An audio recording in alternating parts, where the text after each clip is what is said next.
Kenmore City Council is now in session. Would the clerk please take the roll? Councilmember Culver, Present. Councilmember Marshall, Present. Councilmember Sassen, I'm here. Councilmember Shrubnik, Here. Councilmember Lutsis, Here. Deputy Mayor O'Kane, Here. Mayor Herbig, Here. all present. Next on our agenda is our land acknowledgement. We acknowledge that the city of Kenmore is situated upon the ancestral lands of the Snohomish, Snoqualmie, Soxhawtl, Duwamish, Stillaguamish, Tulalip, Suquamish, Muckleshoot, and other tribes who are part of the Coast Salish peoples. We recognize and express our deepest respect for their enduring stewardship and profound relationship with this land, which they have cherished and protected since time immemorial. We honor the First Peoples, acknowledge their vibrant cultures, and commit ourselves to learning from their wisdom in our journey to promote justice, equity, and mutual understanding. We pledge to stand alongside these communities in acknowledging past injustices and working towards a future that respects and celebrates the diverse heritage of this land. Now, if you'd all please stand and join me in the flag salute.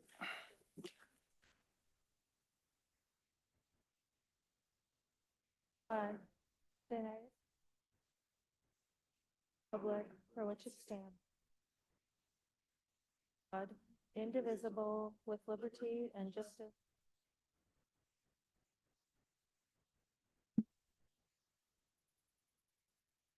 Next on our agenda is a proclamation for Youth Art History Month. Whereas Youth Art Month is an annual celebration established in 1961 that recognizes the value of visual art education in a student's overall success and encourages support for quality art programs in our schools. And whereas experience in the visual arts cultivates valuable skills such as imagination, creative expression, effective collaboration, innovation, resourcefulness, and adaptability that are not the focus of other subjects in the K-12 curriculum. And whereas visual art education develops students' creative potential and improves problem-solving and critical thinking skills by reinforcing and bringing to life what students learn in other subjects. And whereas the 2024-2025 theme for Youth Art Month is Healing Through Color. And whereas in support of Youth Art Month, each state coordinates a contest in which students design a flag based on the annual theme. The winning designs are made into flags, which are displayed and recognized at the National Art Education Association Convention. And whereas Youth Art Month aims to increase community understanding and interest in art and visual art education through involvement in art exhibits, workshops, and other creative ventures. And whereas multiple national leaders have acknowledged the necessity of including visual art experiences in all students' education. And whereas I commend all those who advocate for youth art and educators throughout our state and encourage people to support visual art programs in our schools. Now, therefore, I, Nigel Herbig, Mayor of the City of Kenmore, on behalf of the City Council, do hereby proclaim March 2025 to be Youth Art Month throughout the City of Kenmore. And we have two folks here to accept the proclamation. We have North Shore Visual Arts Partners, Betsy Christensen, and Arts of Kenmore, Griffith Williams. Would you like to come up and say a few words?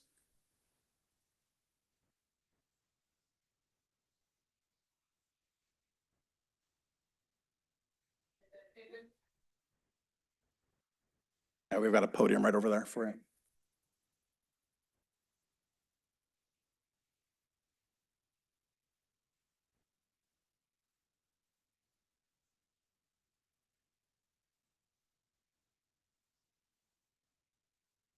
All right. Thank you very much. Oh, sorry, hot mic. Thank you very much for agreeing to read the proclamation and state this. It's important for these kind of public announcements to be a matter of record and showing that the community supports certain things, and the importance of youth art is certainly one of those. I am also here to promote the art show that's going to be put up at the North Shore District Building day after tomorrow. Anyone who wants to come help, many hands make light work.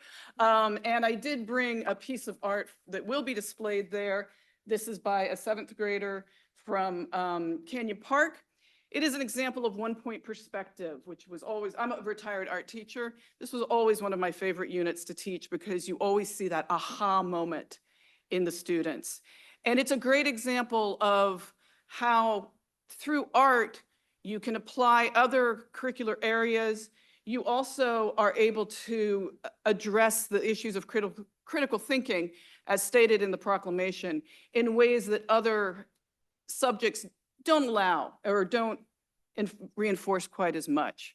So it's a very important part of our young children's education. We really need it for the youngest as well as the older artists as well. And thank you very much for supporting us in that. Now, Elliot, would you like to talk a little bit about your work? Elliot is a student at Kenmore Elementary, correct? And he brought a piece.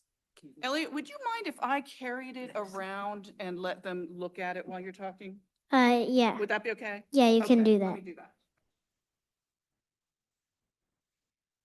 I'm in third grade, and that is my art, and I put paint on it, and then I blowed it around with a straw, and then I turned them into monsters.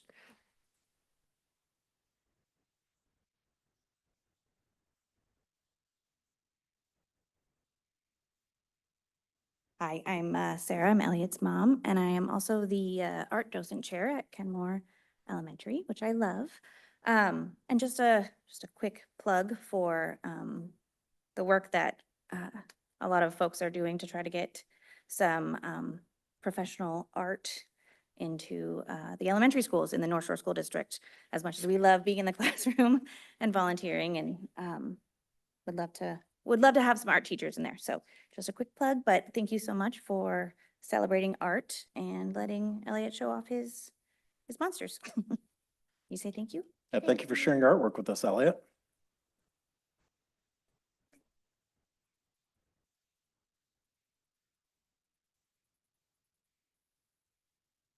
Griffith Williams of Art of Kenmore.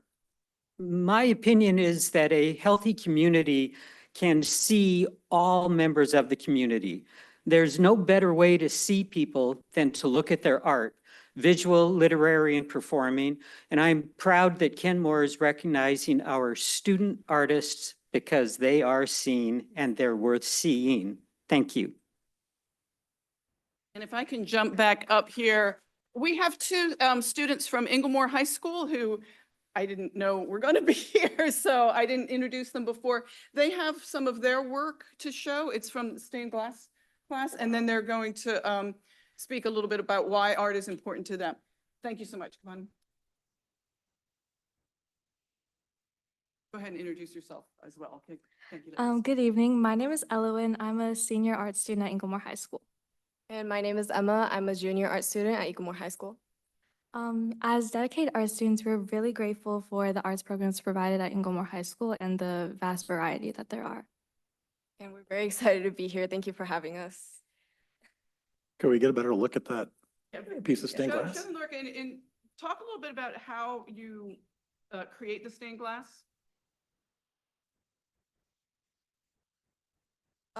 Okay, this is made by copper foil and zinc.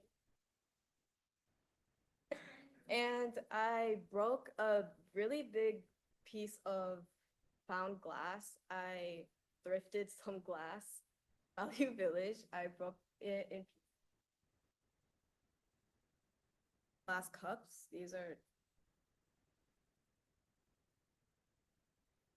glass provided my class, which are the colored ones, and I assembled it together with the copper foil. Very neat. Mine is a smaller one. This is, I don't know if you can see it that well without light, but it's a planet. So I really like astronomy and I really like Saturn. And although the rings are quite tiny compared to Saturn's rings, it's kind of just inspired by my love for astronomy. And it's also made through copper foil and textured glass and just like a lot of purple glass. Very cool. Go ahead and like I did, just so that they can get a chance to see it a little bit better. Thank you. And did you have? And we'd like to invite everybody up, we'll give you your proclamations and we'll take some quick pictures too. Great. Thank That's you so really much. cool. That's really neat.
Next on our agenda is a joint meeting with the North Shore School District Board. We're going to move down to the tables in front of us for that.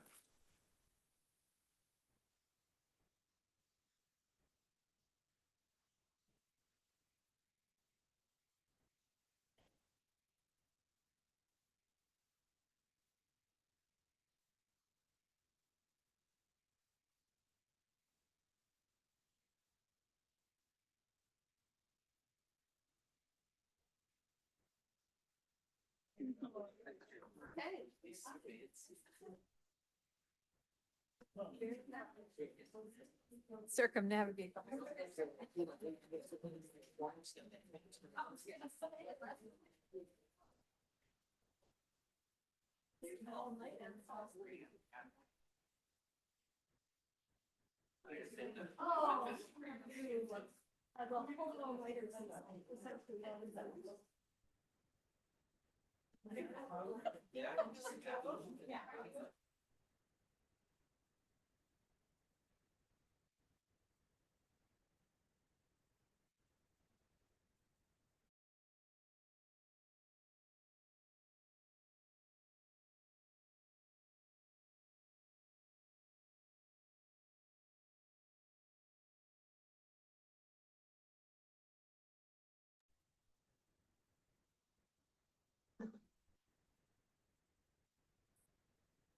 All right, well, I want to welcome our school board friends to City Hall. Thank you so much for coming our way this year. We appreciate it.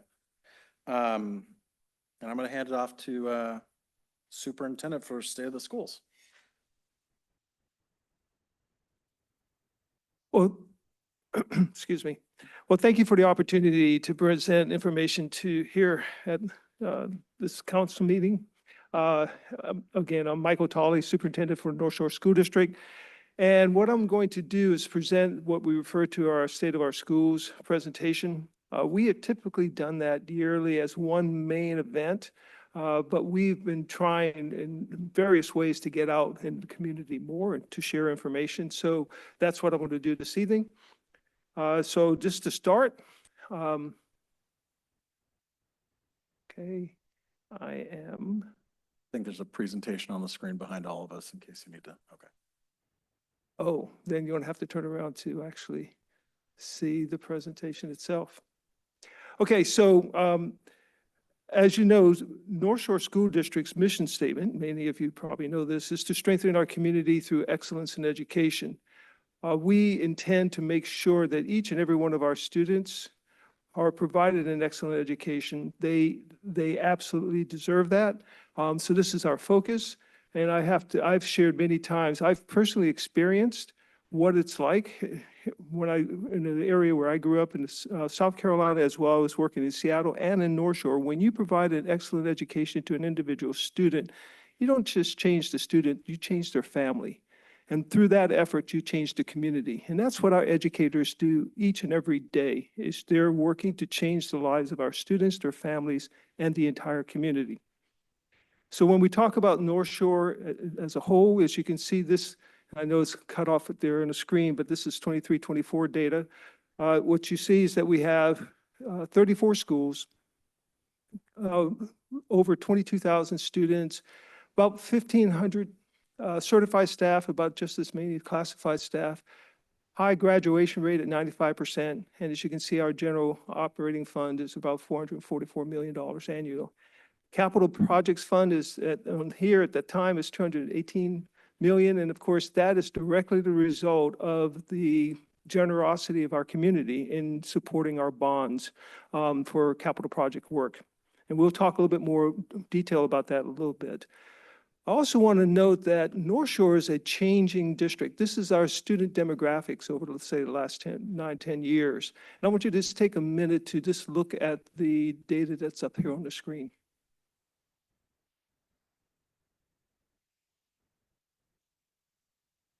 As you can see, we are becoming much, much more diverse community over time. We are now referred to as a majority minority district based on our demographic makeup. And you can see significant shifts, for example, within our Asian population, that's a significant change. Another way of looking at this data is this graphic. Each bar, and these vertical bars, is a year and over time.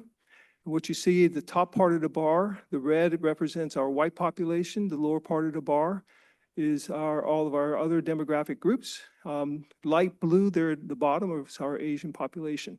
So with significant shift in the students that we serve and their families. Here's another look at some additional data. Our various services provided to our students.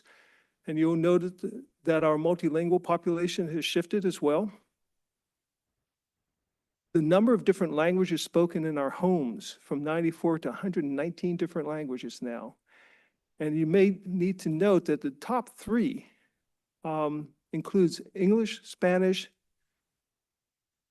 I believe that's an Arab. Portuguese is number 3 now. I wonder why that's like that. Yep. So anyway, the third most spoken language in our community now in the homes of in North Shore is actually Portuguese, ahead of Russian and Chinese. Our work in North Shore is guided by a very ambitious and bold 5-year strategic plan, but I need to emphasize this is not my plan. This is not our school board's plan. This is our community. Our school board took time to spend and gather information from our broad community to inform the work of the district, and it was written into this 5-year plan. This, as you can see, there are 5 goals, but there are actually 26 measures that we continually monitor and report on an annual basis, and there are metrics behind those measures as well. And so what I would like to do is take a minute and just share a couple of things about each of these goals. So, examples of the work that's going on as it relates to these goals. So goal 1, success in the early years. I guess I want to first say, remind us all, North Shore is a very high performing district. Regionally and nationally.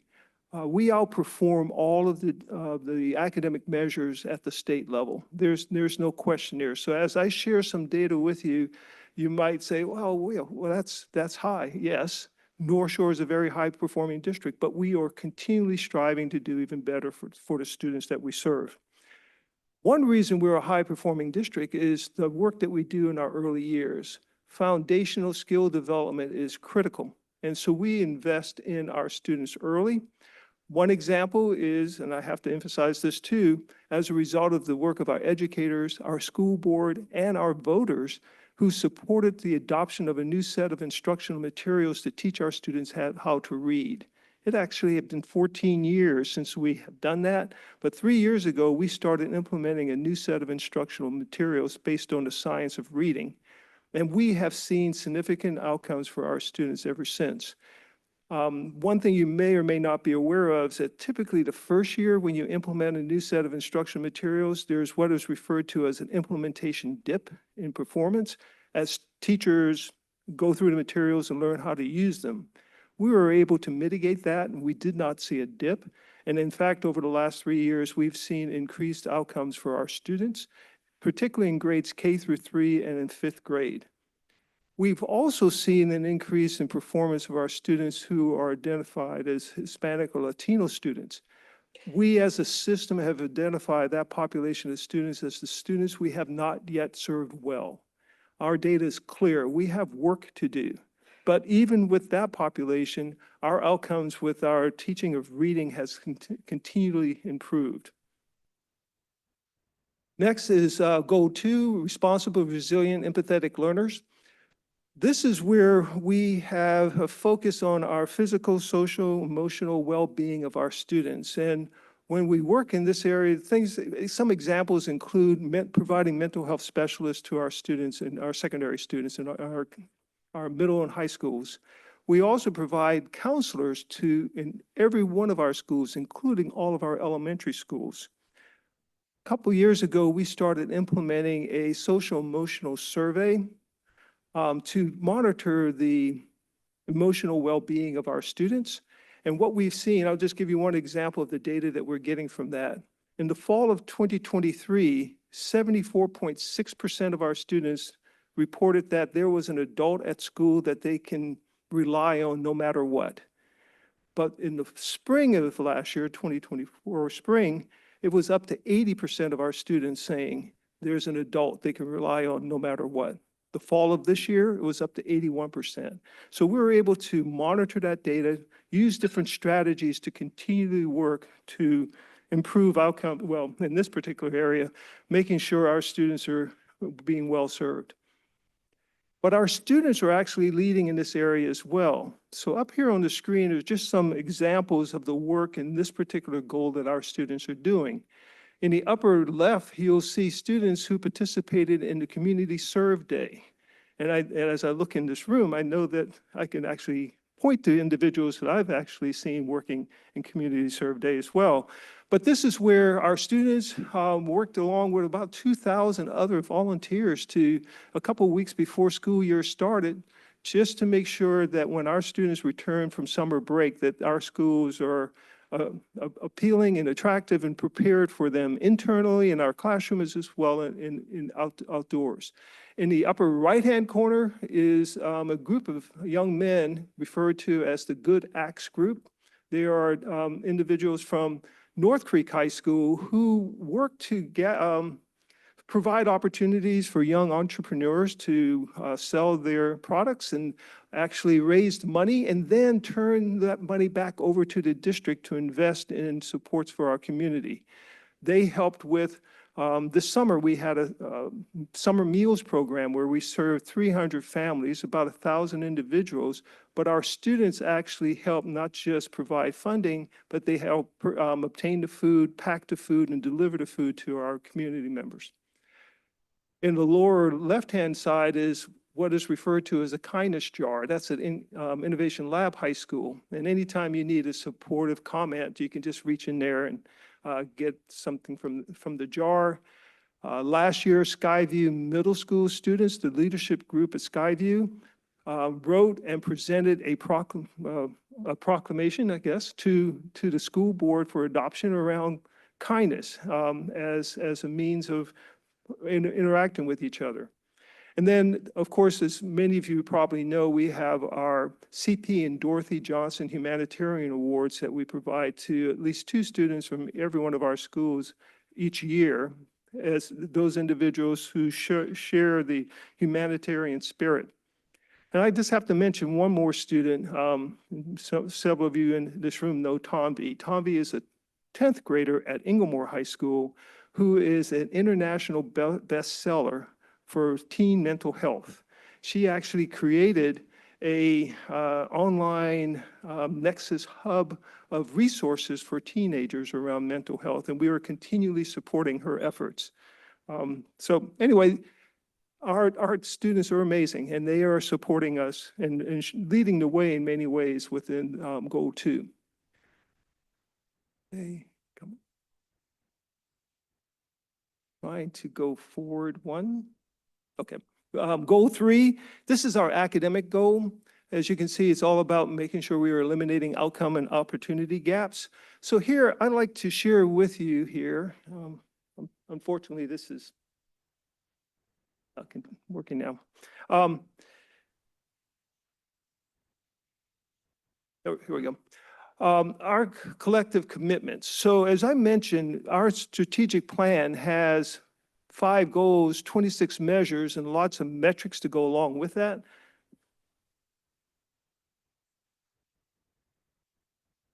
But we've identified 6 measures that we will hold ourselves accountable for and report out to our community on a regular basis. You can actually find these measures, or what we call KPIs, on our district website currently. There are 2 at elementary, 2 at middle, and 2 at the high school level. The first one is reading on grade level by the end of 3rd grade, and we've already talked about that work, that we're seeing significant improvements in the outcomes of our students there. All right. The next one is equally as important, is making sure that our students are performing on grade level by the end of 3rd grade in mathematics. And we are continuing to work there. Currently, at the end of the 23-24 school year, 78.2% of our students were on grade level. That was actually up about 4 percentage points from the previous year. So this is an ongoing body of work. And again, we will be reporting on this type of information to our community on a regular basis. Next is middle school, reading on grade level by the end of 8th grade. In many cases, this is not to say our students actually can't read, but they are not reading on grade level. Comprehension skills is critically important at this age, particularly as they're getting ready to go into high school. So we will be, again, reporting on how many of our students are actually on grade level by the end of 8th grade. This is an area of focus and work that we have to do. Currently, about 62.9% of our students are on grade level. But in 8th grade, I'll just share today, I had an opportunity to meet with a group of middle school principals. I constantly go out in schools and redo their strategic action plan reviews. And today, there are 3 middle school principals at North Shore Middle School. We had Canyon Park there and Kenmore Middle School principals there. And we were actually talking about what are our strategies? What do we need to do to continually improve reading skills of our students, particularly in the area of literary and informational texts. So this is something we're flagging and moving forward on our work in that area. The next slide. Okay, thank you. Successfully completing algebra by the end of 8th grade. So with this particular measure, about 71% of our students district-wide complete algebra by the end of 8th grade. But we also see, and as I mentioned, our Hispanic Latino population is a group that we haven't served well yet, and they're about the 30 to 34% range. So as long as we have those kind of gaps within our data, we have to do something differently. But as I also mentioned, North Shore is a very high-performing district. So I have to look around the room. Does anybody know what the national average is for completing algebra in 8th grade? It's around 24%. So even with that in mind, when we have 71% of our students completing algebra by the end of 8th grade successfully, and we still have a population we haven't gotten there yet, we still have work to do. As we move to high school, completing 4 years of math in high school is another academic measure. And right now we have about 71% of our students doing that. And again, this is important as a college admission requirement. Many colleges actually require that. And that's not to say that every one of our students will be going to college, but we at least want to make sure when they walk across the stage at graduation, they have the option. They have the be able to make the choice. They're prepared to do that if they would. And that goes to the next measure as well.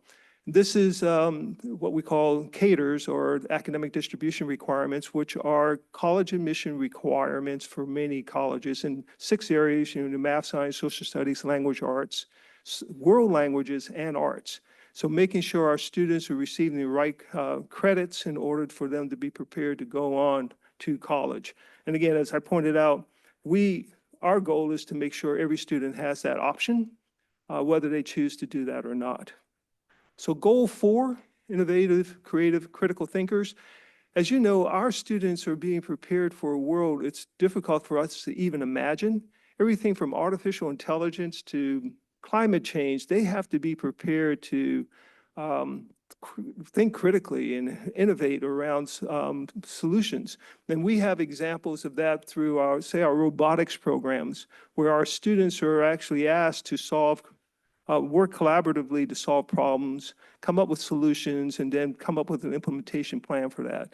We also see that type of effort within our career and technical education programs, in our arts programs, as actually mentioned this evening, DECA, and so on. We have Project Lead the Way opportunities. Those are pre-engineering, biotechnology, and environmental science type coursework as well. So our students are actually taking advantage of that.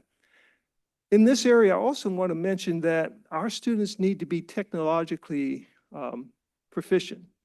And that is possible through, again, our generous voters, because they have supported our technology levies over the years. And every one of our students have access to devices. All of our 2nd through 12th grade students have Chromebooks.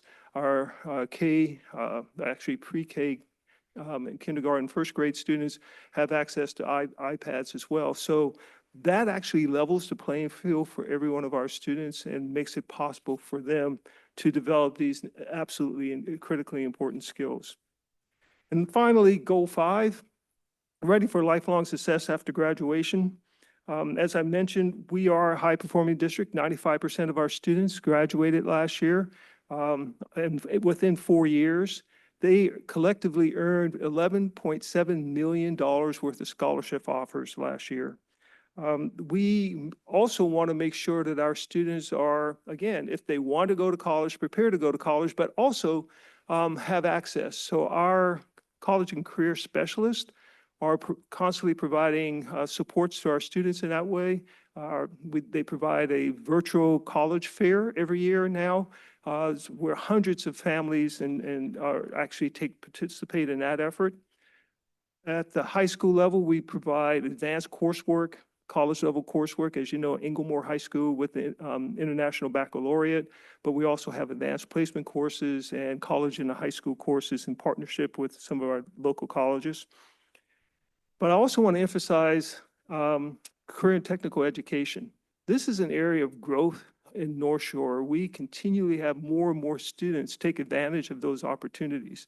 In fact, we had a 6% increase in the number of students taking CTE courses this current year over last year, and we didn't actually add any more staff. It's just more students taking advantage of those opportunities. 1,154 students last year earned certificates in CTE. We've added other career and tech courses like core aerospace manufacturing, welding, sports medicine is actually available in all of our high schools now, biotechnology, and as I mentioned, Project Lead the Way, which provided pre-engineering and biotechnology and environmental science. So lots of opportunities for our students as they prepare to go into be successful after graduation. So that's our strategic plan, but I'd just like to talk about beyond that. We have other things going on, of course, in the district. Here, you may or may not know that Kim Broomer, who's a kindergarten teacher at Ruby Bridges Elementary School, has been named the Washington State 2025 Teacher of the Year here in within North Shore School District. Tremendously proud of her. But Ruby Bridges also, if you go, is well known for their increasing inclusive practices within our system. They are a demonstration site within the state, in fact, and actually nationally, individuals and educators from across the country come to Ruby Bridges Elementary School to learn about what they're doing to increase inclusionary practices and provide opportunities for our students with a variety of learning differences within the general education setting. If you go to the next slide. Thinking about inclusive practices, as a result of our bond effort, we have funds to open like what's here. This is a picture of our ribbon cutting of an inclusive playground at Frank Love Elementary School. And we are adding more inclusive playgrounds to many of our elementary schools going forward. We're excited about that. This is where our students who have physical disabilities that are now able to get out and play with their friends on the playground when that wasn't possible in the past. In the next slide, so bond and levy.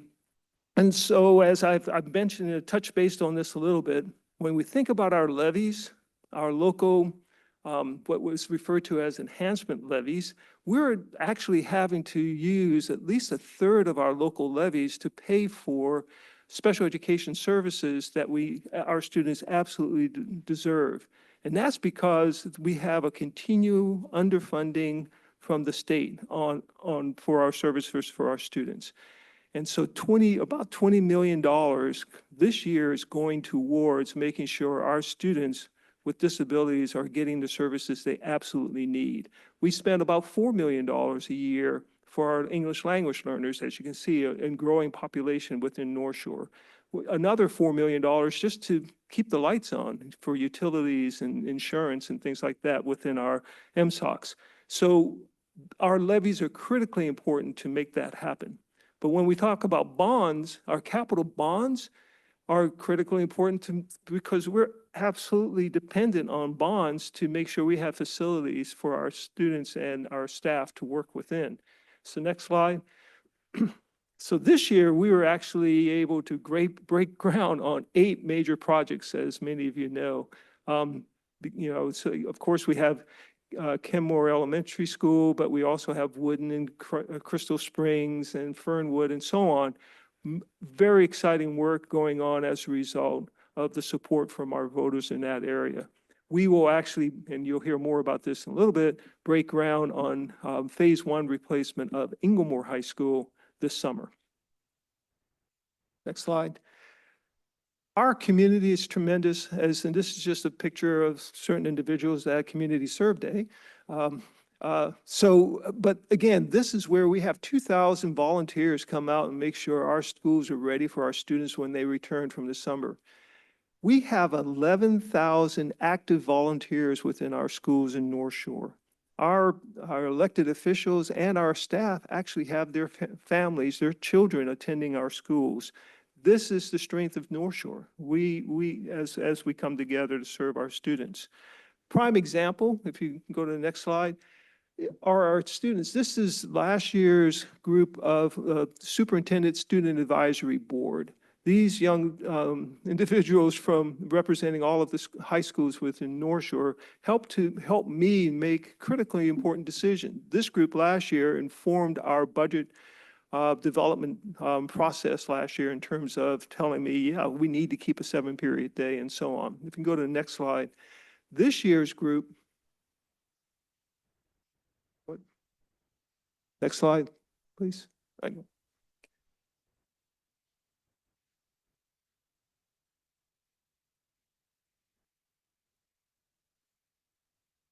So we'll get there. So this year's group are helping inform decisions like how do we, if there is a need to make any adjustments for our middle school programming. We started middle schools in North Shore about 6 or 7 years ago, and now it's the time to say, are we actually producing the results that we wanted in middle schools? So they are recently in middle school, so they can help answer those particular questions. As well as our cell phone policy. We've recently adopted a new smart device use policies within our district, and this group actually informed that. But they also, if you can go to the next slide, helped us go and have a conversation with our local legislators. On January 27th, a group of us, including our students, PTA board members, central office administrators, our union partners, our teacher union, we all went down as a group and met with all 9 of our local legislators to inform them how critically important it is this year to invest more in K-12 education. Our students were able to share what the impacts of the chronic underfunding has on their education experience. But a couple of examples, over the last couple of years, we've been doing what is referred to as a listen and learn tour. As our community continues to become more and more diverse, it's important that we take the time to listen and learn from them as to what they would like to see happen with their students and how best to serve their students. One more, next slide. So that's the work, and actually that particular work, as a result of what is referred to our Family Engagement Resource Center, is become a model for this region as to how to engage with our families more. And finally, last slide, I just want to share this story of John. John is a student who actually stopped attending school for a little while, but he came back and said he really wanted to graduate. And so his principal there, Brian Mathias, met with him along with a counselor and one of our exec directors of schools and developed a plan, pretty ambitious plan. But John worked that plan and worked a full-time job at the same time and graduated this past fall. And of course, what we did was hold a graduation ceremony for just John in the boardroom, because it is each and every kid. That's what we do in North Shore. I'm extremely proud of what that kind of work. So I just want to stop and answer any questions you may have.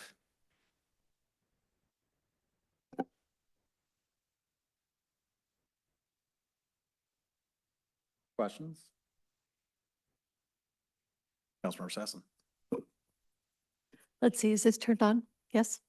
Thank you so much for coming. I'm a North Shore School District parent and fan, so I'm delighted by the update. The topic I want to make sure we don't ignore is the ICE DACA birthright citizenship debacle that we have. And I feel like your first demographic slide really indicated the degree of urgency and need that reflects in our community.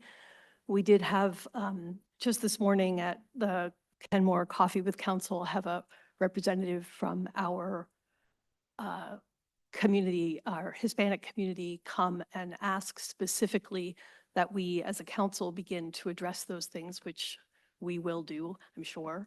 And when mentioned that we were meeting with you tonight, he asked me to, on his behalf, our behalf, the community's behalf, reach out and find out what kind of steps are you putting in place to gather updated information, to disseminate that information in multiple languages, to acknowledge that it's just as hard to learn when you're afraid as when you're hungry, and that a lot of these kids are afraid whether or not they're, because of citizenship, at risk, but just because of discrimination and misinformation. Their parents are not sometimes sending them to school. Their parents are sometimes not going to work. So they're also at increased risk for further economic disparities and classroom and out of classroom bullying. And so I'm aware that the Northwest Immigrant Rights Project is staying on top of the most current information as a source of, but I'm curious what your thoughts are. Well, thank you for the question. When this first came about, we actually informed our staff of our procedures in terms of how do we interact with our immigration enforcement groups, and now, for the most part, how we don't. In fact, there are a couple of policies. We had a policy in place already in terms of how do we interact with our law enforcement and with ICE. But recently, our school board adopted a new policy that clearly defines what we do in response if a member of immigration enforcement were to come on our campuses. Ultimately, I'll just put it this way, I'm the only person that can actually give approval for an individual to go on non-public areas within our campuses. So that information has to come to me. And of course, I'm going to verify that they have the proper warrants and paperwork completed, properly signed and all that before we allow anything. But to the other point, we've also communicated to our families the work and supports that are available. And we've clearly sent that out in multiple languages over a month or so ago so that we can support that. But the fact that you still have community members coming to you asking that questions tells me that we still have to continually over communicate that type of thing. But our staff is well aware of the procedures that we will be following in response if and when that were to happen on our campuses. Deputy Mayor. Yeah, it was interesting to see the demographic shift over the past 10 years.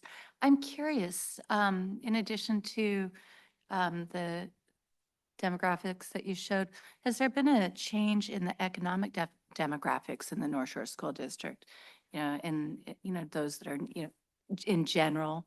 And I'm just curious as far as how we're meeting the needs of our most needy economic demographics. So our free reduced lunch ratio is one of the data points that we look at. Hasn't really shifted that much for North Shore. I think it's actually gone up a little bit, but it hasn't really shifted much. However, that's a data point that we are continually monitoring. In fact, last week I was looking at a data set that was an indication of our students who are have social or economic challenges in their families may not be performing at the same level as we would be interested in as academically. So we have to look through that lens as to determine how best to support our students. But to answer your question, it hasn't changed in our data significantly. However, we will definitely continue to monitor that. What I can tell you, though, and this is may come up later, is that our student population has been declining somewhat. We think primarily due to low birth rates.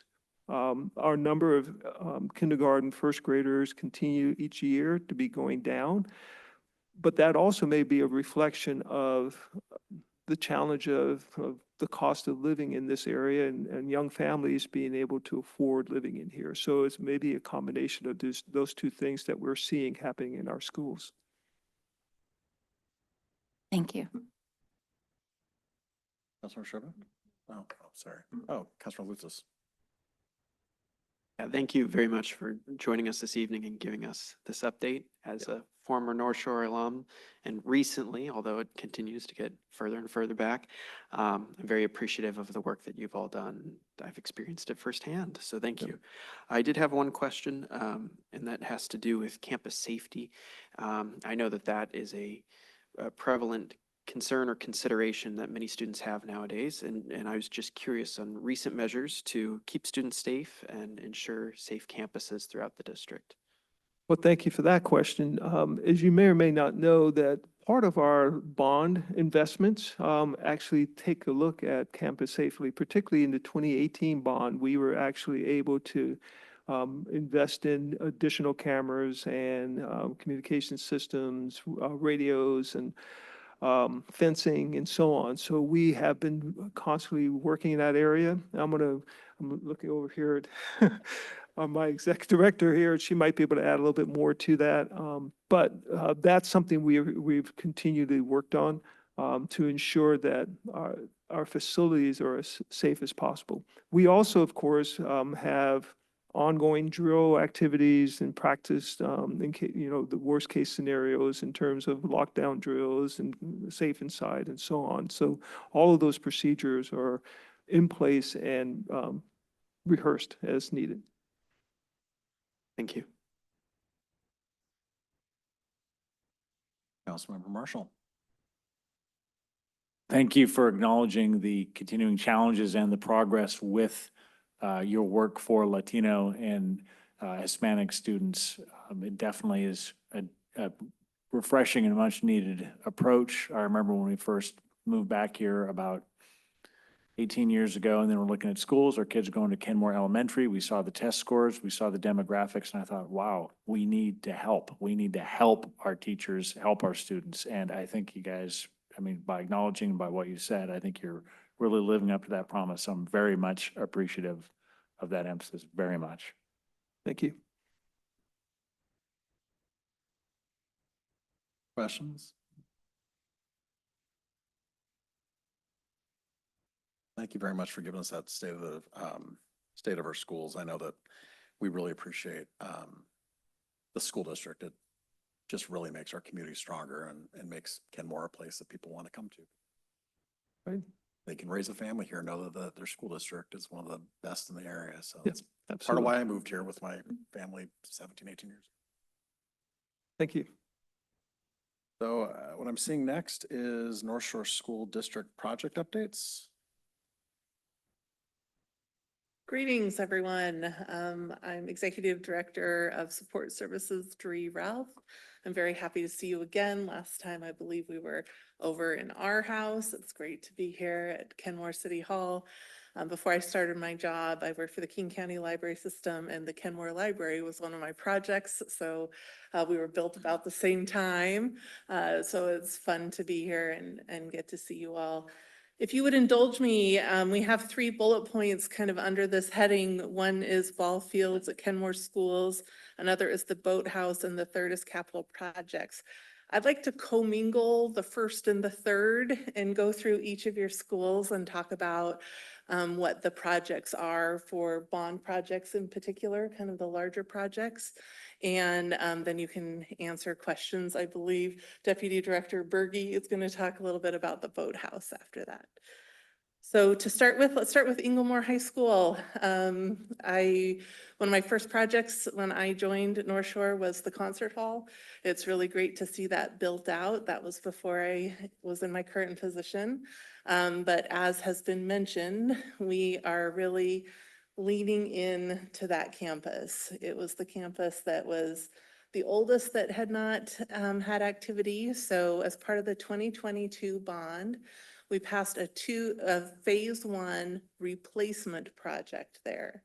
So we knew that it was going to start kind of late in the bond because we needed to go through the design or overall master plan for the school as a whole, which we have now done, and we are heavy into permitting, as the ladies on my right are very familiar with. We have had many conversations. It's a very tricky site. There's elevation issues, stormwater issues, and other things.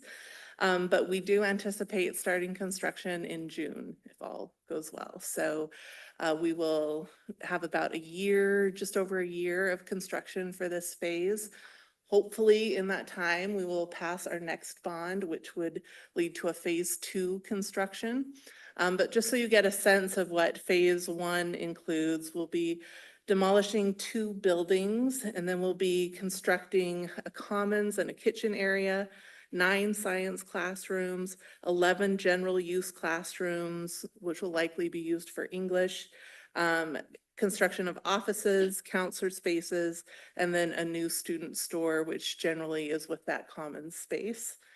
In our second phase, we look forward to demolishing 4 additional buildings, constructing a theater, a gym, changing rooms, reconfiguration of parking, constructing a new field. The football field has not been replaced and track have not been replaced for a very long time.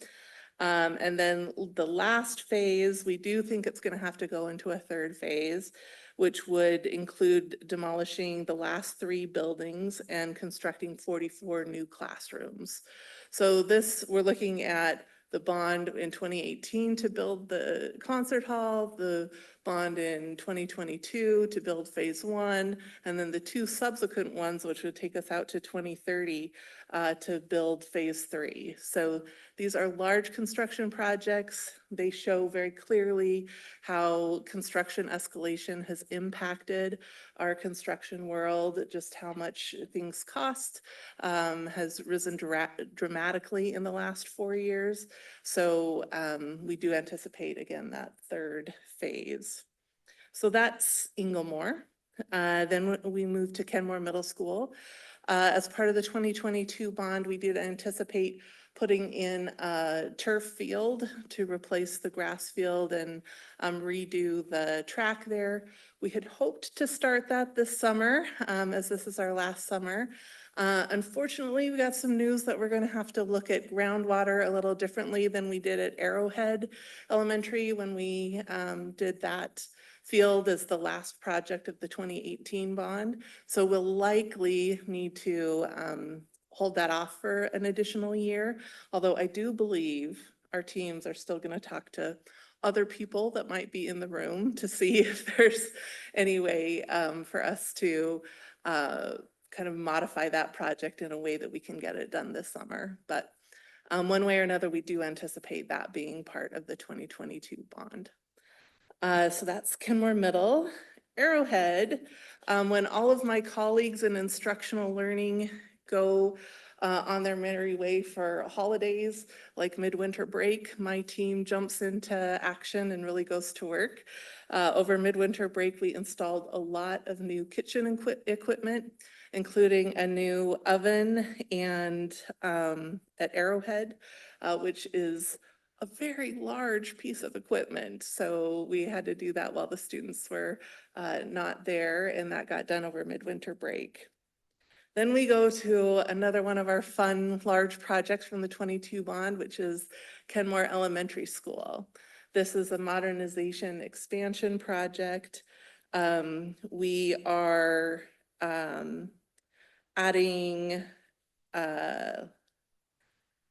we're adding permanent space to replace the portables that were there.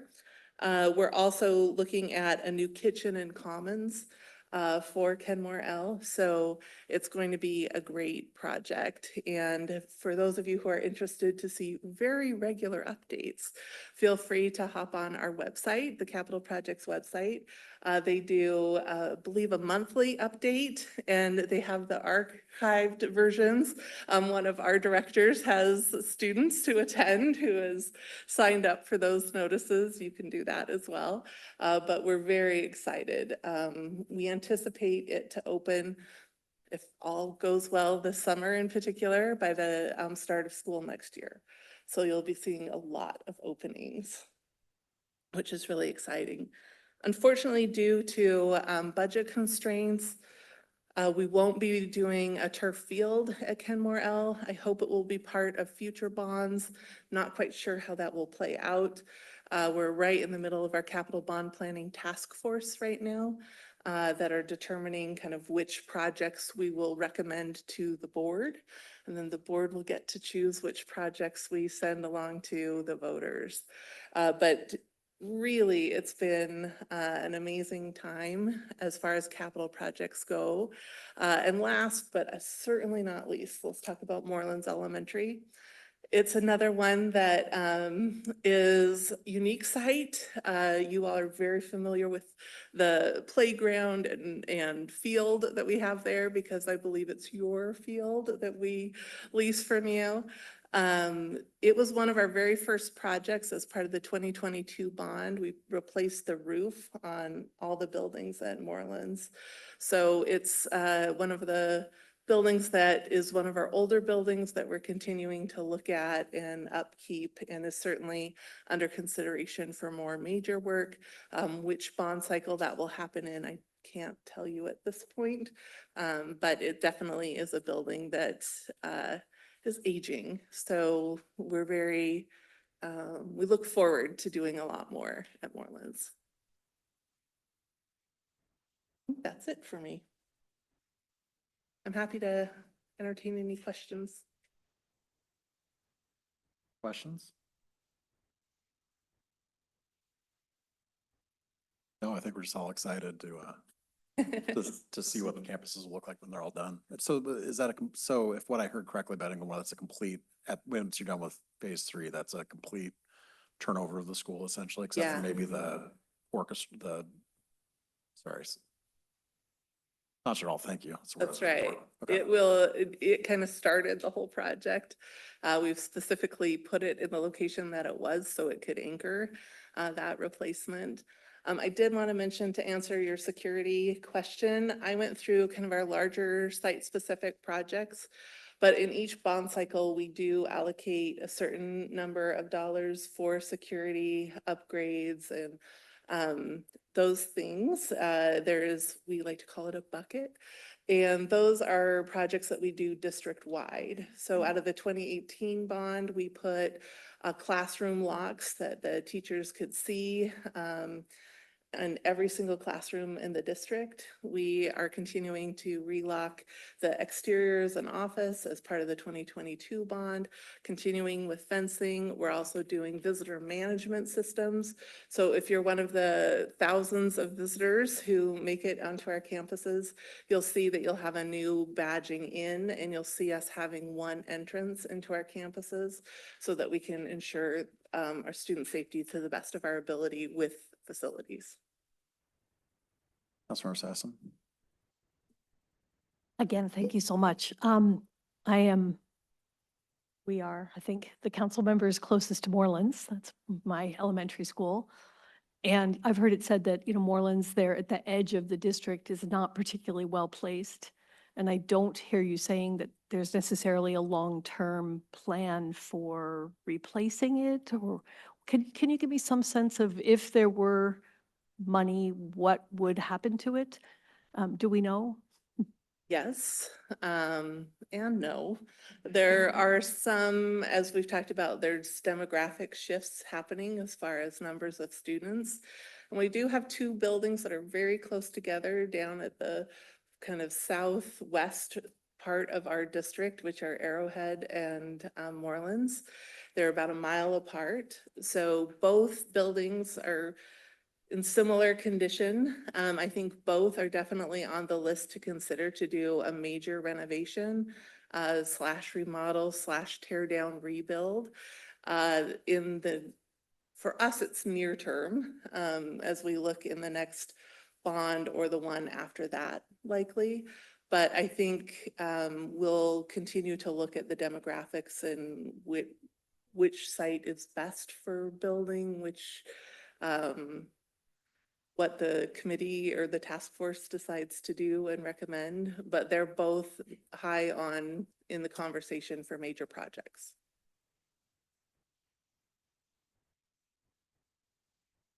And just a reminder, we don't receive any money from the state or federal government for buildings.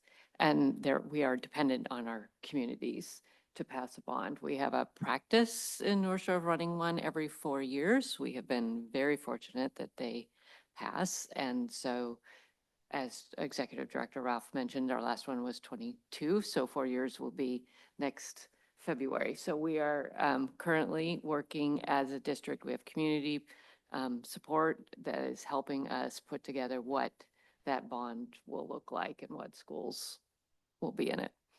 I will say you do have some very strong advocates on that task force, so. Any other questions? Good evening, everyone. I'm Deputy Superintendent Jolynn Berge. I think the last time that we spoke, you were at the district office. We were talking about how we were implementing $26 million of cuts coming into this school year. So as part of that package, we changed the relationship with the city regarding the boathouse. We used to be able to fund a boathouse manager and support a crew program to the tune of about $150,000 plus each year. And we had 3 different programs: lacrosse, water polo, and crew, that we had to switch to a pay-to-play model. And we have done that successfully with the support of the city. We've been meeting with Debbie and other folks from the city on a regular basis. We have parents who have stepped up and formed a nonprofit. And so we've been working with them. We're still supporting the program in that we're funding the coaches and doing some of the administrative work through the district office. So we believe that the boathouse will continue to be used by our students who are doing extraordinarily well in their sport with crew. And the parent relationship with the city and with the district, I believe, is going well. And so we're happy with that. And I think all 3 of us are trying to work together to the best of our ability to support something for which obviously we don't have funding for. But I think that we've found a path through.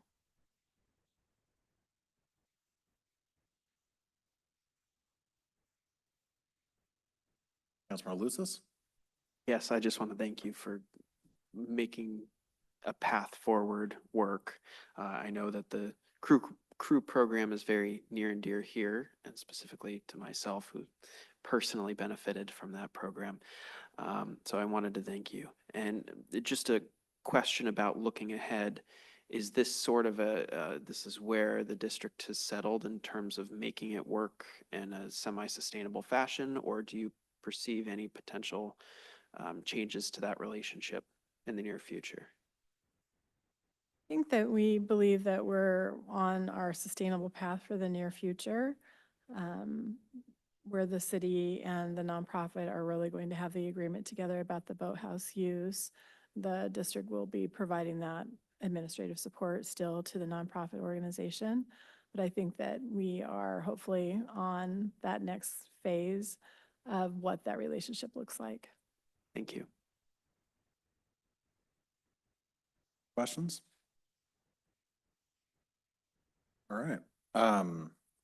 Next, we have some updates on Kenmore Special Projects in partnership with the school district, presented by our Housing and Human Services Manager, Tammy Court. Great, thank you. Yes, I've been asked to come tonight to give a brief update on two of the programs that are funded by the city and implemented in partnership with the school district, which is the Cascadia College Catch-Up Learning Program, which is primarily at Inglemoor High School, and the Center for Human Services School-Based Mental Health Program, which is at Kenmore Middle School this year. These are initiatives that I would classify as pilot programs in that they're term limited contracts using one-time dollars. They were made possible by the Pandemic American Rescue Plan Act funding, the ARPA funding, and were really a focus area that came out of community engagement in 2021 and 2022, where the community indicated some strong support that ARPA dollars be used to assist students with the pandemic impacts to their academic growth and their mental health. As ARPA has wrapped up and pandemic response has changed and ended, these two contracts have transitioned into our Housing and Human Services work plan, and I look forward to supporting them throughout this biennium. The first program, the Catch-Up Learning Program, is really focused on academic assistance. This is operated by Cascadia College, who we're very, very fortunate to have in our backyard, providing a range of excellent programs in the community. Implementation and planning began the previous school year, 23-24, and the intent is really to assist students whose education was impacted by the pandemic so that they can successfully transition into post-secondary opportunities. There's two ways that it's implemented during the school year and then during the summer. And the school year program was really initially conceived of as an after-school program in addition to the school time hours. But as planning and implementation progressed, things change, and it was really found that the school day had better access for supporting those students who are in need of these additional academic supports. So this current school year, the program is operating as part of the ADVID College Prep program at Inglemoor High School. And so each week, at least once a week, those academic supports are coming into the classroom and working with those students on identified needs to support their academic success. It looks different during the summer, as you would expect. In the 2024 summer in August, Cascadia College implemented the first College 101 two-week college prep summer academy and had 18 students participate. It was very successful. Those students earned 3 college credits for free and came out of the program really saying a lot of positive things about how they felt better prepared for what comes next in their lives.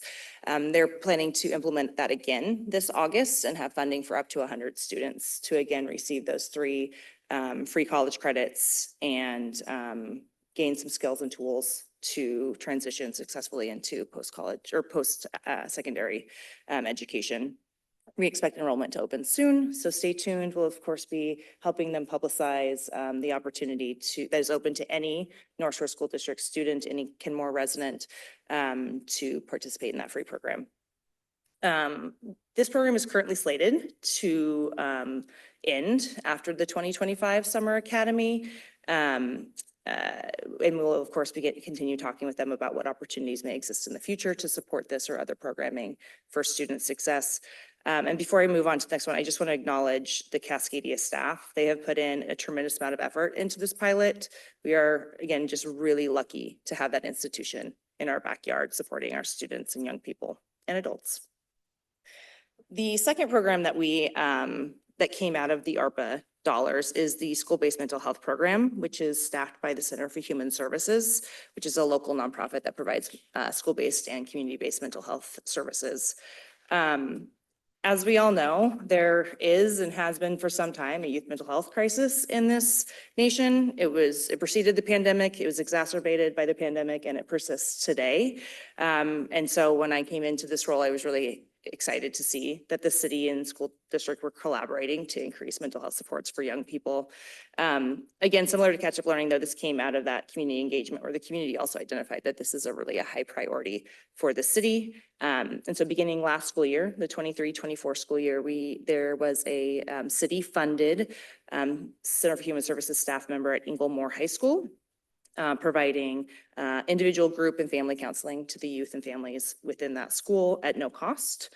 In this current school year, 24-25, that clinician transitioned to Kenmore Middle School. And we anticipate that funding, or that funding is in place not only through this school year, but also through the next school year. So throughout the 25-26 school year. We recently, in our first human needs assessment, identified youth mental health as one of the top priorities for human services funding from the city. And so I look forward to continued discussions with the district about how we can continue to support this type of programming. It also, I would note that school-based mental health treatment is a gold standard. It eliminates so many barriers that young people otherwise face to access this kind of healthcare.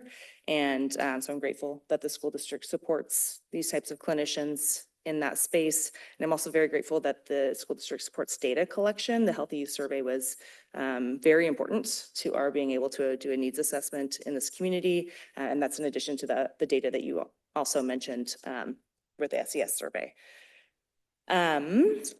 Before I open up to questions or comments, I would also note that there's other funding that the city provides that supports students in addition to this one-time dollars. So as part of our general human services grant program for many years and this current biennium as well, there's funding provided to the Kenmore Middle School Kitchen Table After School program.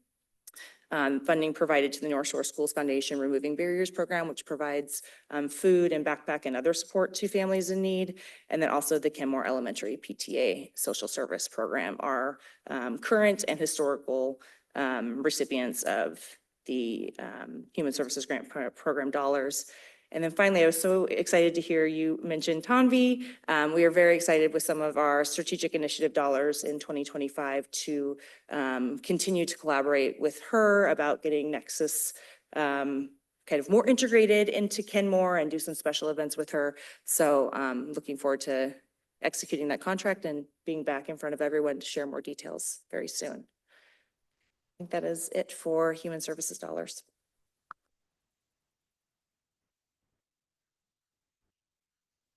I could, Mayor Herbig, I just want to express a note of appreciation on this point. You know, something that we learned very quickly during the pandemic was that, I mean, we knew it beforehand, but providing human services is not our area of expertise. We know it's critically important in order to support students, families, and staff members as well, but it is definitely something we need partnerships for. Especially as the funding picture, we'll just say, got much more complicated the last couple of years. So we are, I'm not exaggerating, probably Superintendent Tully, dependent on support for these kind of services. If it wasn't for the partnership, we wouldn't have a way to provide it. So thank you for that priority. It really means a lot. And we just had a review actually of Goal 3 data, and Rick Farrell, who directs a lot of the student support services, he was talking about his level of appreciation for the amount of community support we have around these services. So thank you so much. It comes up all the time.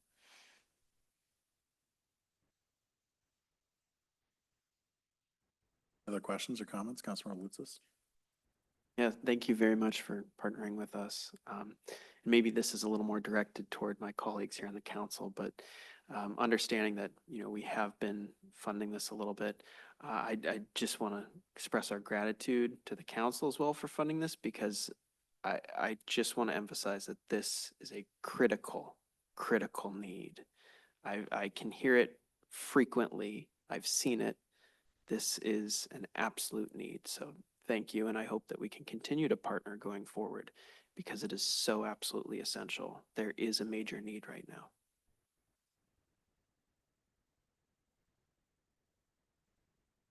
Questions? Comments? All right. Well, that brings us to what I have on my agenda is roundtable discussion. Not sure how to facilitate this, but anything anybody else wants to share with the group, I guess? Maybe President Cass could give an update on the big decision. That's a great idea, Director Hayes. So the big decision is a capital T, capital D, which is how we refer internally to Superintendent Tully's retirement. So after 45 years of educational service to communities across the country, he is going to get a fishing boat after June 30th. That's not a joke either. And earn some well-earned time off. So we are in the process right now of beginning the search process for his successor. Just before tonight, we were actually interviewing some finalists for search firms and did identify one to move forward with. We're going to begin negotiating a contract with them with the idea they're very supportive of how much the community is loved and attractive to candidates, and they're confident we'll be able to identify a successor by mid-May. So we're going to keep going on that process, and of course, we'll keep you all up to date. And if you ever have any questions, please let us know. We really love to do a very in-depth engagement process around superintendent search, and so you'll probably be hearing from us, asking if you have time to contribute both to identifying what qualities of a superintendent would be most appreciated by the community, as well as helping us when we get to meet a couple finalists. But happy to answer questions about that process if it'd be helpful. I think I participated in that, at least on some interview level, like last time around also, so. And you may have all heard that we are undergoing a similar process. We just approved a search firm last week, and we've appointed Stephanie Lukash as our interim while we go through that process. So after almost 13 years, Rob Carlindsey accepted a position at Moses. Last day is coming up in just a couple of weeks now on the 23rd, so. Big transitions for everybody, it sounds like. Right, big transitions. We're in parallel once more. Councilor Sassen? Congratulations on your retirement. I'm thrilled for you. I appreciate Stay in that. touch. Oh, thanks. Thank you.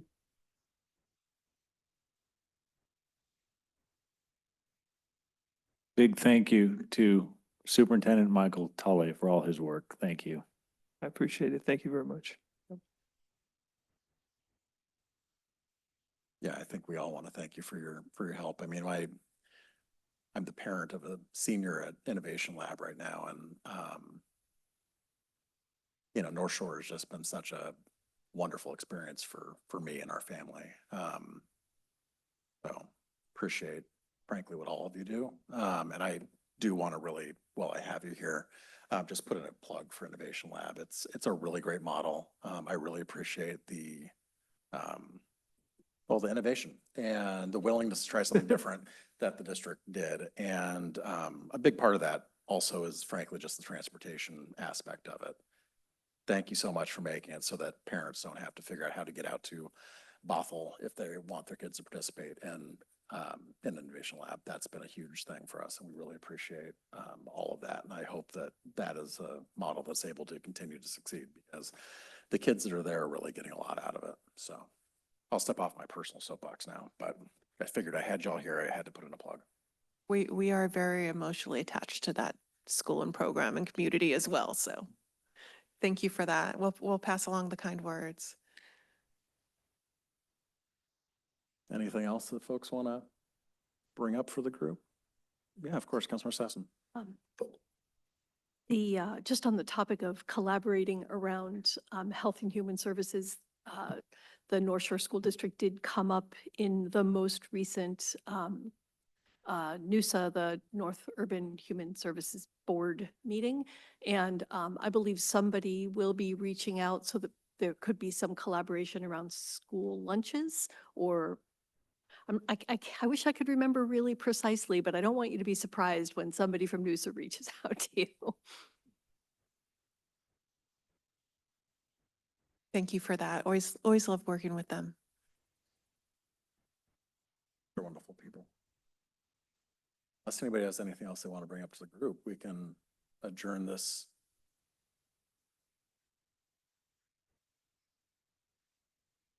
We're lucky to have lots of opportunities to bump into you all. So yeah, thank you. Thank you. I think we're doing okay, question wise. Fantastic. Well, thank you so much for coming out to our place this time. We will truck out there next time to meet with all of you. We appreciate it. We appreciate the collaboration and everything you do for the community. Likewise, thank you. And why don't we just take a quick break before we reconvene at the dais for the last piece of business? So we'll take like 5 minutes.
All right, the Kenmore City Council will return to order. That brings us to the one and only item on our business agenda, city's position on House Bill 1195, presented by Assistant City Manager, Community Development Director, Debbie Bent, and possibly Gordon Thomas Honeywell lobbyist, Shelley Holder. I think Shelley is online, so she's available for questions. Council asked for an update on House Bill 1195 and I putting what I knew, the current status of where this is. I mean, as with any bill, as it moves through the process, things are subject to change. So sometimes you don't want to take a position on a particular bill because things change. So maybe the thing would be if there was anything in the bill that specific in the bill that you didn't oppose or you had some different ideas on. So I guess that's where we are tonight is council asked for this, for an update. So I think the agenda bill is current and Shelley is available to ask any questions about where it is in the process or when it will come back in the process. So that's why we're here this evening. Okay. Do we have any questions for staff before I ask for a motion? Any questions?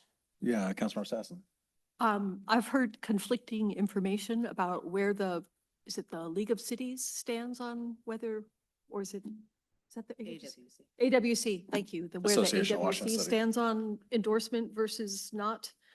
I've heard that they did not endorse. I've heard that they were neutral, and I'm wondering what the current status is of that. But I think the latest on you, and maybe Shelley can clarify this, that when the House version was heard, that AWC testified in opposition of the bill because they said the bill needed more work before moving forward. So I don't know if Shelley has any updated information regarding the specifics of the reason for the opposition, or if there's been any change or new things in process. Yeah, I'm happy to chime in. Hopefully you can hear me okay. AWC is currently opposed to the bill, not because, and they've made it very clear, they're not opposed to finding a path forward on this particular policy to ensure that there is, I guess, a little bit of streamlining of permitting for step housing. Their AWC's concern with this specific version of the bill it's really confusing. It's not exactly clear whether it's not clear what the intent of the bill is. I guess I described my understanding of the intent of the bill, which is to make it easier to cite step housing. But it's not, we're not sure if the way that the bill is drafted would achieve that because there's a little bit of conflict between section 1 of the bill and section 3. And so AWC has been working with the bill sponsor to try to get clarity. And so to Debbie's point, we do expect to see a new version of the bill. It's not been publicly shared yet, but the bill is currently in the House Rules Committee. So it'll need to be pulled from House Rules and then brought to the floor. And likely when it's brought to the floor is when we'll see the new version.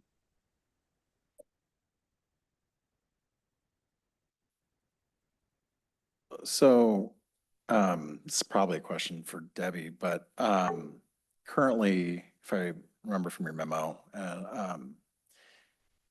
most of these, I guess this would require some zoning changes on our part to allow for all of the step housing or the impacted types of housing to be allowed in all commercial and residential zones. Is that correct?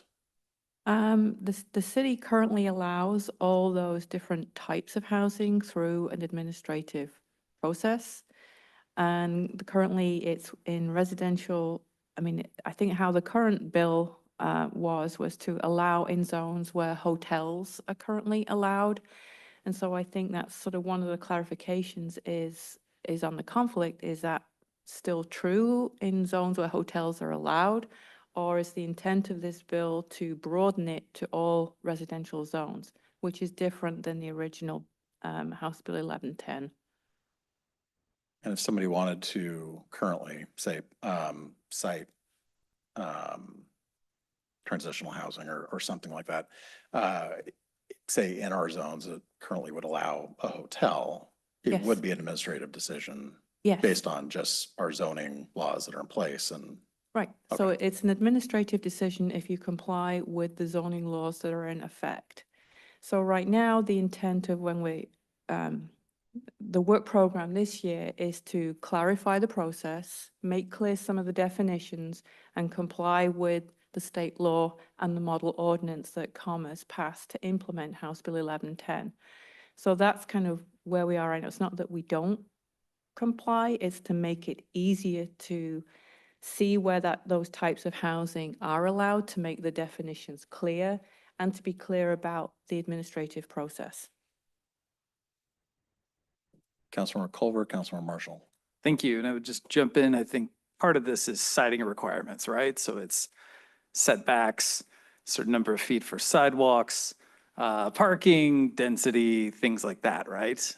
My understanding is that part of this bill will introduce mitigation measures through Commerce to say, okay, if there's disagreements that just come down to citing requirements, we're going to intervene there essentially to work those out. I just wanted to call out, I think that's the distinction. It comes down to citing requirements. Well, I think it would be if the city doesn't comply with state law. And so the zoning requirements have to be in compliance. So you can't be more stringent than state law requires.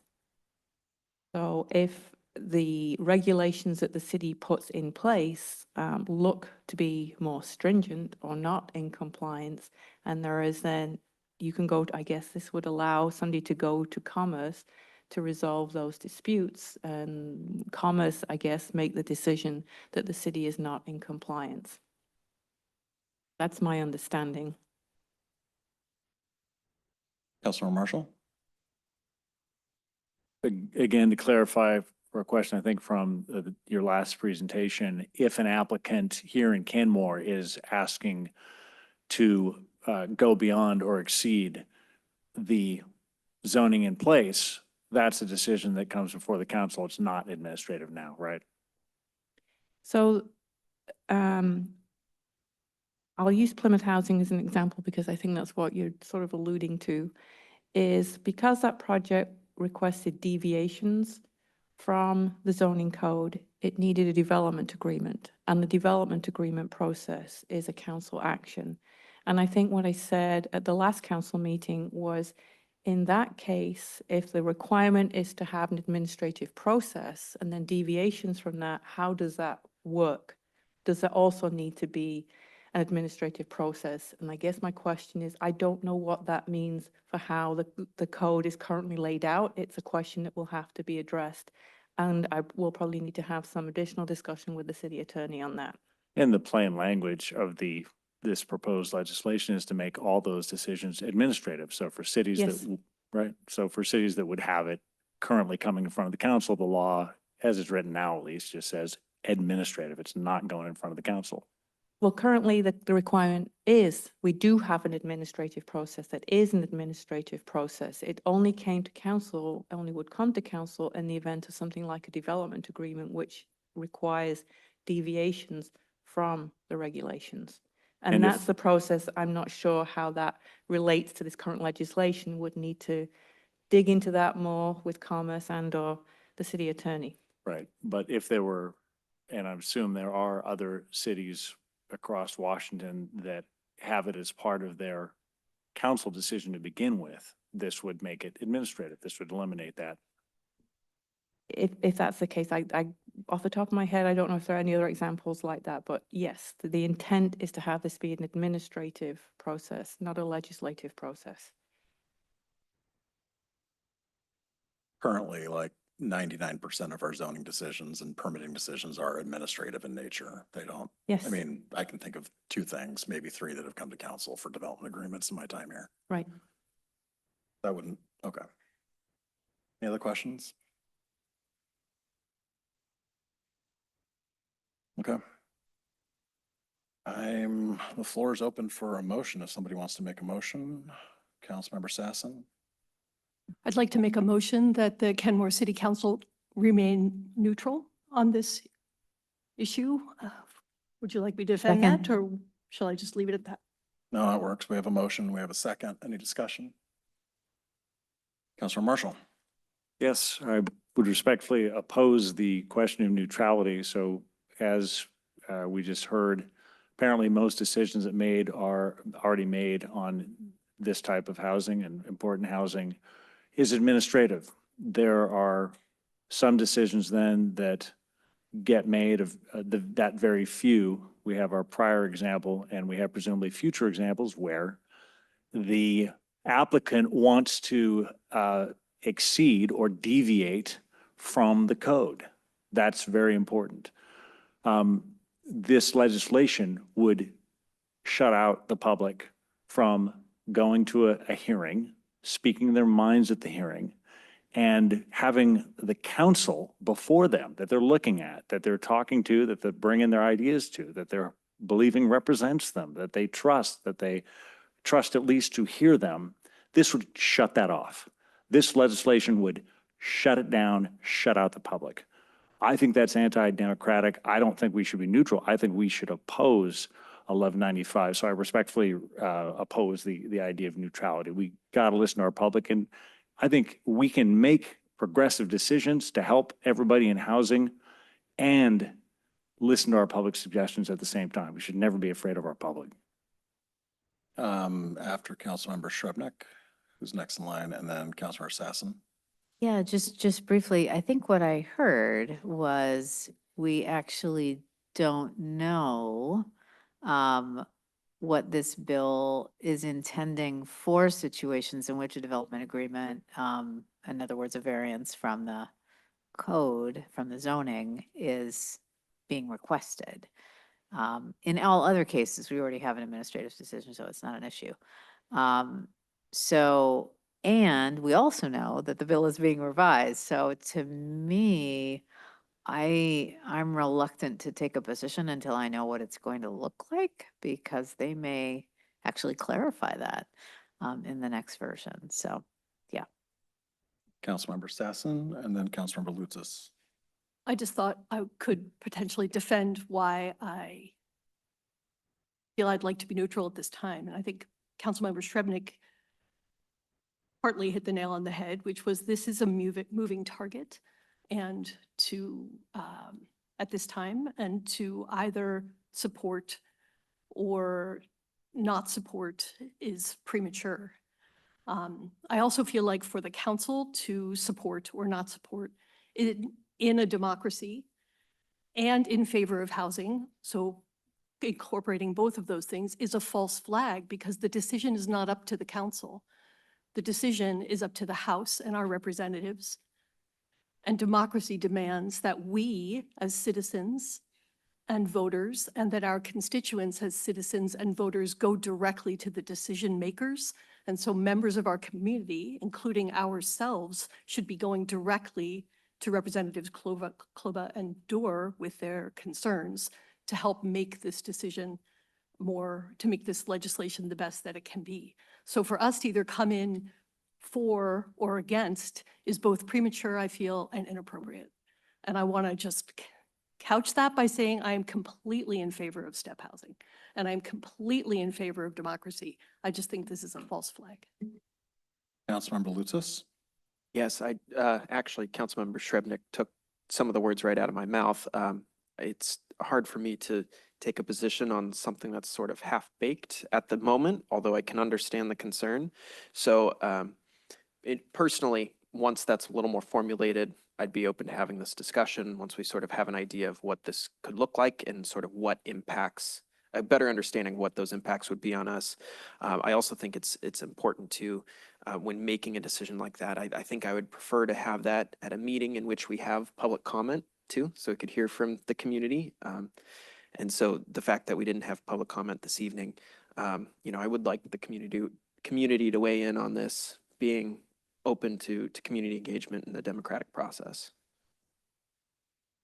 Councilmember Culver. Thank you. I have a spirited yes case to make, but I'm hearing some coalescing around neutral, and I like where that's heading. I will just speak to my own interpretation. I might get some of this wrong. Things are changing, but my understanding is they're going to require an administrative process, and if we were to deny an application and it was found that our administrative process was out of compliance with the state, that is when they would intervene. Or if there were, I think there's some language to say that the state is going to, find some reasonable middle ground. Like if we rejected it, they can go to Commerce and say, look, code says we need 10 feet. This project calls for 5. What does resolving that look like? So that's some blushes of sort of what I understand of it. Again, I will holster the big case, but I think opposing this when it was named after us last year certainly has a look about it. And take a look at the bill that did pass the House last year, just so folks understand the parameters and some of the intent, and we'll see where that lands. It is sitting in rules and may get pulled to the floor soon. So yeah. Deputy Mayor? I think if neutral means not changing our stance from where it was last week, I'm comfortable with that. So where we were last week, I was fine with. I didn't think we needed to bring this forward again. I do think opportunity for public to speak, for us to take some form of a decision like Councilmember Lutz has mentioned, which I thought was the intention for our conversation about this tonight, would make sense. But I am for neutral or no. That's where I am with this. I think local control and the ability to make these important decisions is important. I just think there is a need for us to have places where there is local control. If the state makes the decision that that's not the case, then we have to adhere to what the state decision is. But at this time, I think where we were last week was a fine place to be. Thank you. Yeah, I'm not sure if I read the bill the same way some other folks are, where it would require essentially us to allow deviations from our zoning without any sort of development agreement, just carte blanche. That's not what I see happening here. We don't require,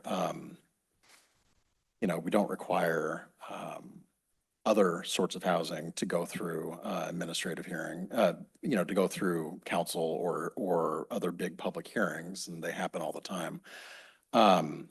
If they meet our zoning. And what I read, and I looked at it this afternoon, I didn't read anything that would essentially require us to allow deviations from code on the administrative side, but it sounds like that's unclear.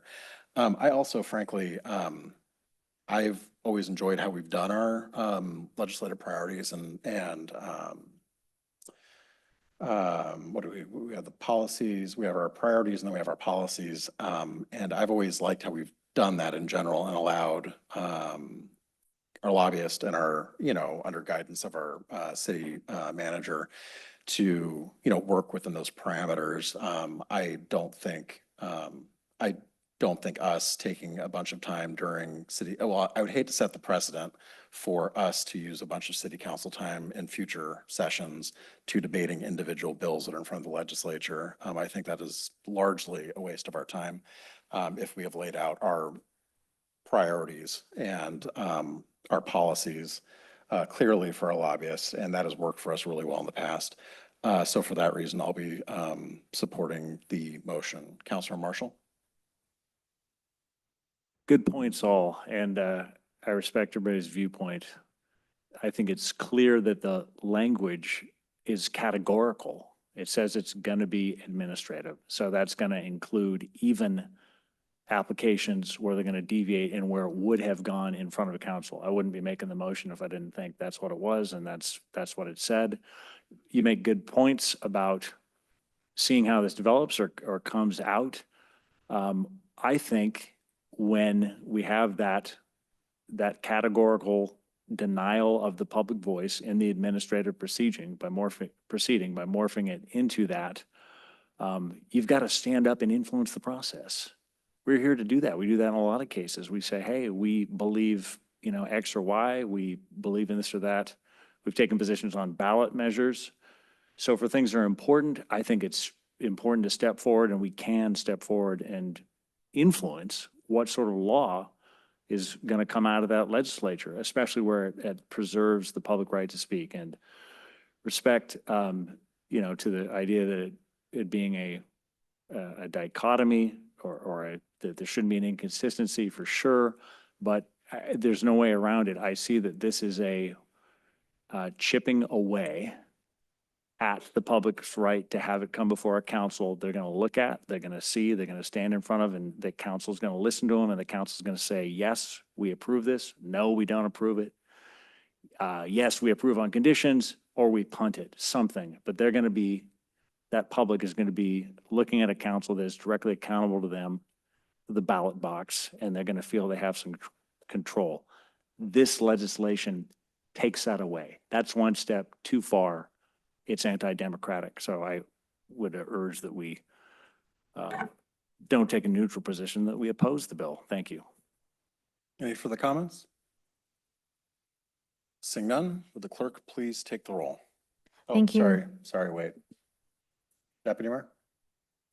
I just want to make sure I understand, and if someone can clarify, what was written on our legislate, what was, Shelley, if you could just provide us what you,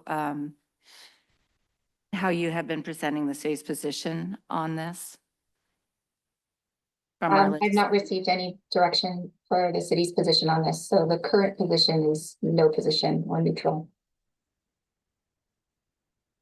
Yeah, so your no position or neutral is from, we've been presenting no position or to neutral. Okay.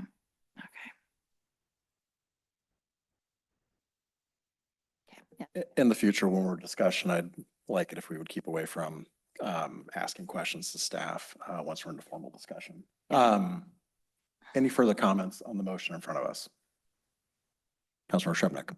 Yeah, we didn't, I mean, just as a point of clarification, we didn't take a formal position on this bill, but we do have a policy statement saying that we support local control over, I think, zoning and other decisions. So, Deputy Mayor? That was essentially what I was asking. Maybe I should not have posed it to staff, but I wanted to actually hear that stated. Thank you. Any further comments? Councilor Sassen? One, I will need us to restate what the motion is because I don't think we had a second, so I'm not. No, we really did have a sure where we second. are. We had a Did second from Okay. Councilor And then Shrubnik. I just want to say that to my mind, this is a different kind of democratic process than us supporting a ballot measure, because us supporting a ballot measure, that authority lives in the voters' hands at that time. This process right now, the authority lives with our representatives, and it is the most democratic process at this time is for voters to communicate directly with the decision makers. And if we had a public hearing here and people spent all this energy trying to convince us rather than going directly to their representatives, I think that that would give people a false idea of where the decision making is. That's my point. Deputy Mayor? I just want to state, because our position is for local control, I'm comfortable with where we're at with this motion. Thank you. Any further comments? All right, seeing none, will the clerk please take the roll? On the motion for the Kenmore City Council to remain neutral on this issue, Councilmember Culver, Yes. Councilmember Marshall, No. Councilmember Shrubnik, yes. Councilmember Lutsis, Yes. Councilmember Sassen, Yes. Deputy Mayor O'Kane, Yes. Mayor Herbig. Yes, the motion passes 6-1.